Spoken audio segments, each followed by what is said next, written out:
Hey guys, how's it going?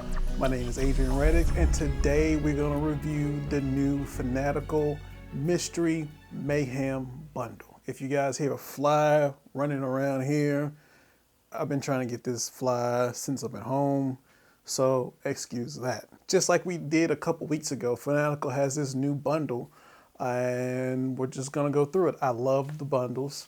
I love the mystery. I don't know what I'm getting. It's like opening up a Christmas present. Now remember, the mystery bundle costs $6.99 and it comes with 10 games. They're all activated on Steam. And for me, guys, like what are y'all doing? Can I make the video? Please. Go hide somewhere. Flies. So, just like before, it's going to be a two-part video. This is number 1. 2 will come shortly after this. How long shortly is, that's to be determined. Now, each one of these games I didn't devote a lot of time to.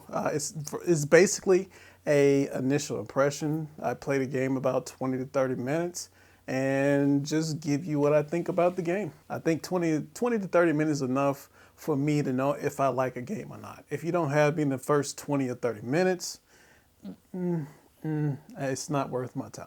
So the first game is called Holy Potatoes, We're in Space. This is a RPG tactical game. You play a ship populated with crew members, and all the people in this universe are potato-shaped people shaped like potatoes. Yeah, they have a round potato body and these streaming arms and legs, and you play as this crew that's being chased by something and they're trying to get away. The crux of this game is it's a RPG strategy game, tactical strategy. I don't see where the strategy or the tactical part comes in. You go to different planets and you explore the planet. By exploring means you go and you find another ship on the planet and you have lasers and you're shooting their lasers or you're shooting their hull. That's all the tactics that's there. I don't know what tactical are they talking about. You know, I guess you gotta destroy the hull, but that's not really tactical. Or they have you do things like one of them was to help an onion lady with her groceries, and you helped her with her groceries. I don't know how you would see a lady drop her groceries from a spaceship, but they did. And they helped her to her house, and her son paid them in their currency called starch. The story, I love. The characters were really good. The artwork was good. The gameplay was lackluster. Like I wanted to like the gameplay, but it was just dull and repetitive. I wasn't a big fan of it, but overall, I know the gameplay is why you play a game.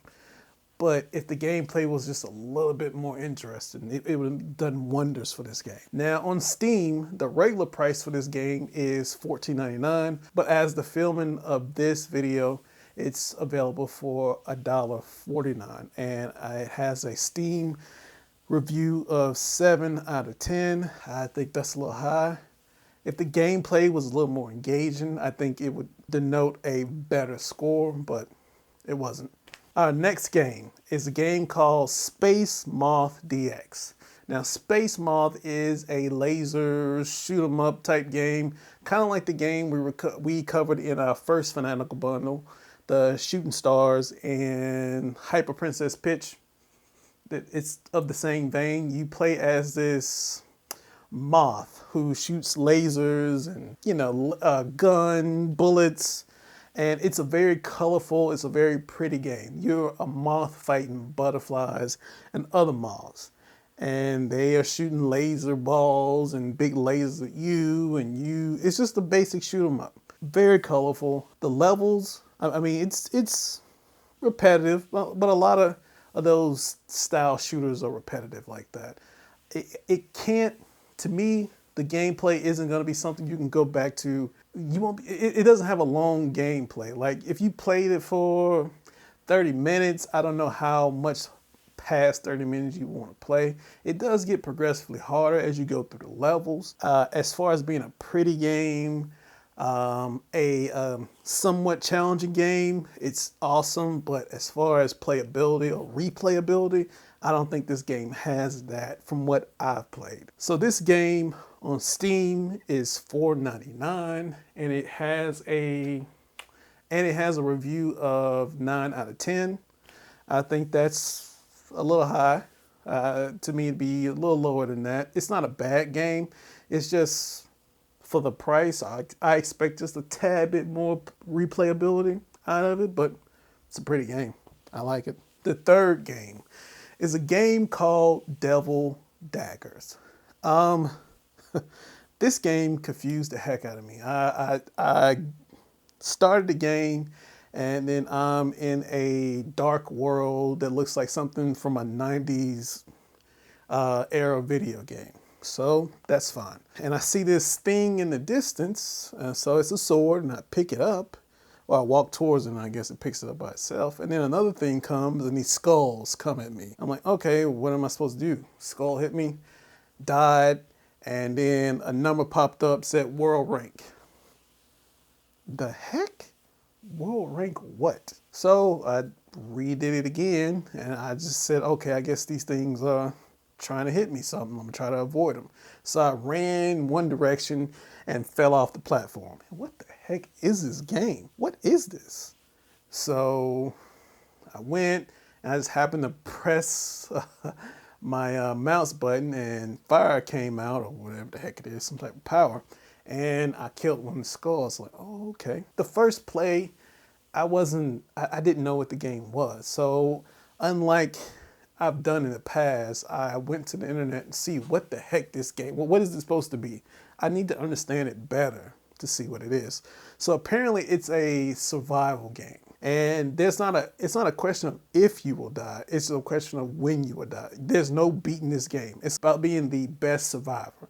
And you are ranked against everybody else who's ever played this game in the world. And I'm proud to tell you that I'm in the top 300,000. So, you know, that's something. The game, once you get a hold to it and see what's happening, it kind of feels like an old school, just like how it looks, an old school 90s first person shooter. You get some tactics, and if you get into the game, you always want to do better and better, man. I got to get to number one. It's how long can you survive? It was hard for me to get to like 30 seconds. So these people who have minutes and minutes, this game is a very tough and a very difficult game, but I liked it because if you get into it, you just want to do better and better and better. On Steam, this game got a surprisingly 10 out of 10. Price of this game is $4.99, and yep, we're in value territory, guys. Yep, we've got more value out of the $6.99 we spent. Good job. The next game is a game called Exelon Book 3.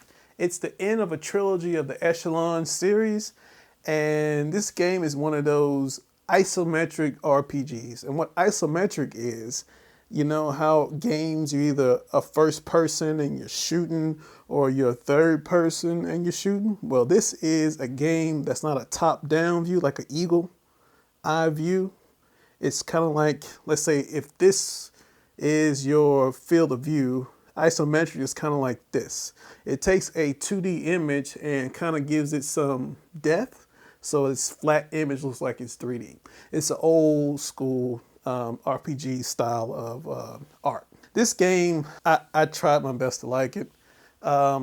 First strike on this game is the story is dry. It's just a dry game, dry story. That was strike one. Strike two, the graphics. To be a game that came out in the 2000 teens, you think the graphics would be better, but graphics aren't the only thing that makes a game good. You got to think of Elder Scrolls. Elder Scrolls doesn't have the best art, or Baldur's Gate doesn't have the best art either.